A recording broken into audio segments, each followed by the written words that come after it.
Okay. The future is ancestral. El futuro es ancestral. This is a phrase by indigenous philosopher Ailton Krenak, and I think it really resonates with the story I'm going to tell you now. This story started more than 10 years ago when I had the chance to work for a few days in Belém, which is a city in the Amazon region. I had some free time, and then I went to the market, to the local market, which is huge, and I saw this object that I found really amazing. It is the chipichi. The chipichi is made of local straws, and they are hand-woven in a way that allow the fibers to move. So basically what they do is that people put cassava inside of it, and then when you pull it, it separates the solid part from the liquid, which is poisonous. So this tool is actually vital for the local population. At that time, I was looking, I was very concerned about sustainability, and I thought, wow, how come I never heard about this object? I'm a designer, and I never heard about this. And I mean, it's amazing. And then this is how the project Objects of the Forest was born. So it was a design expedition aiming for finding objects that could show a more balanced relationship between humans and nature. This project is published online for free. You can take a look at it later. But now I just want to show you some of the objects that it contains. So another object is the tongue of a fish. It's actually a bone, and it's used as a grater. And the pirarucu fish is one of the biggest ones in the Amazon forest. And, well, it's really well known in the Amazon.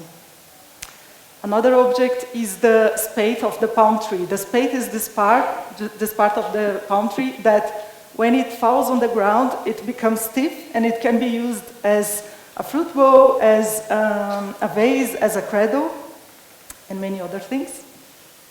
And there are many other objects, as you can see. I just want to tell you some observations I made after I finished that project.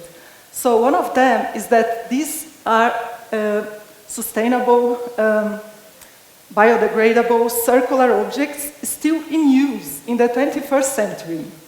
The other thing is I tried really to organize them, like separate into kitchen utensils or toys or furniture, but they really don't fit these categories because these are industrial categories, and these objects, they really cross these categories of use that we are so used to. And also that these are all perishable, they are finite, they are rooted in an indigenous culture that is non-accumulative. Objects of the Forest was a really important project for me, and after that I started to really pay attention into design projects that would relate design and nature, especially biodesign projects, because biodesign is this emergent trend in which designers, they work directly with living organisms.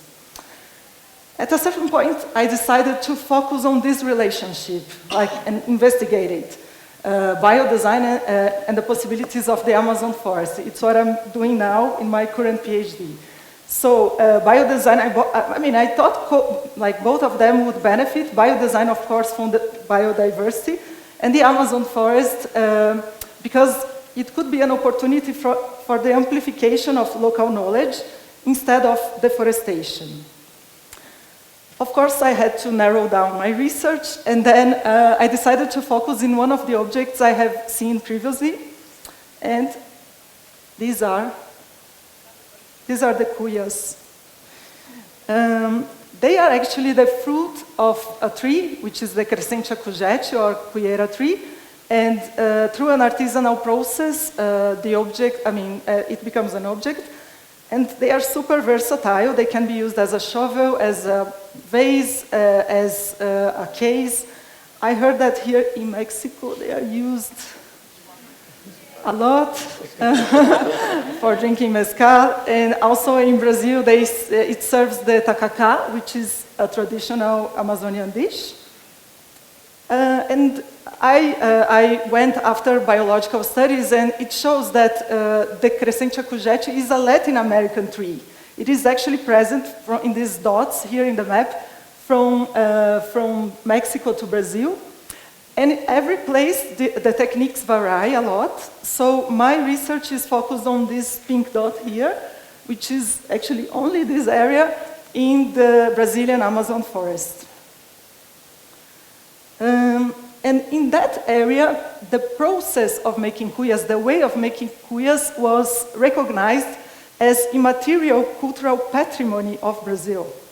So that means that the process is very old and important, and basically it consists on harvesting the cuia fruit, cutting it in half, removing the pulp, sanding them, and then coating them with a layer of a natural resin, which is red, and then the artisans, they make a bed with sand, ashes, and human urine, and after, like, the next day, they become black like this. And this is, a really resistant coat. And also, it allows for the ornamentation, because the ornamentation is carved on top of this. Historical documents, they show that in the past, cuyas in that region were quite different. So they had a much more intricate ornamentation, as you can see, and also other colors, like red and yellow, all coming from natural pigments, but these are museum pieces, so they are no longer in use. Only black is the color that is used now. When looking at these old typologies, I started to really find this typology fascinating, because it has the segments and it has a stable base. And luckily, there is an author that wrote a document in the 18th century telling how this cuia was made, and he mentions a wooden base and strings attached to the growing fruit. So this is an example of biodesign or biofabrication made in the 18th century. With this background, and also with a team of people working with me in the Brazilian Amazon, I could make some experiments and some activities that I will show you now. So the first of them was the observation of cuia artisans, they coexist with the cuieira trees all their lives. And since old times, the knowledge is passed down from mother to daughter, it's very amazing the way that they work with materials and time. They manage it very well. And also it's fascinating how engaged they are with the environment, and because there's no waste. All the leftovers are allowed to fall under the house where the artisans work. And then, of course, they become nutrients for the garden, which is around the house, and where the cuieira trees grow. Now I'll show you some experiments. So, of course, we really wanted to know if it would be possible to mold cuyas, and if biofabrication was a real possibility with them. So we tried different molds, and we had many tries, and also we had many failures. And yes, it is possible to mold cuyas, but it was not easy. We really had to learn, get intimate with the tree, and also negotiate the shapes with the tree. But it can be really amazing, because they really adapt to different molds, and also they can imprint some textures. You can see them later. Another experiment. So we were, of course, fascinated with the cuia of the 18th century, and we decided to recreate the mold based on the description. So we decided to imagine how this mold could have been done with natural elements, and also how it could be attached to the fruit, and we made several prototypes. We tested different materials, and then, after many failures again, we could finally rematerialize this ancient object. And I think it really opens up a discussion about this relationship between ancestral knowledge and biodesign. Well, now I will just tell you some conclusions that we we already have about this project. The first one is that indigenous objects are undervalued by the design field. Basically, all the information that helped this project to happen came from the fields of biology and anthropology, nothing from the design field. And I believe that this shows the narrow perspective that design still has nowadays. I also want to call attention to the relationship between womancraft and care. The cuieira trees and the woman, they are really companion species. They are in a process of coevolution over time, and they really they care about each other, and this is really materialized in the objects that they make. And I also think that the way the artisans work with the trees can influence design techniques. I want to call attention to the experiments, which were territory-based. So, different from most biodesign experiments, which are made inside laboratories, this work brings insights into a plant-human collaboration in nature.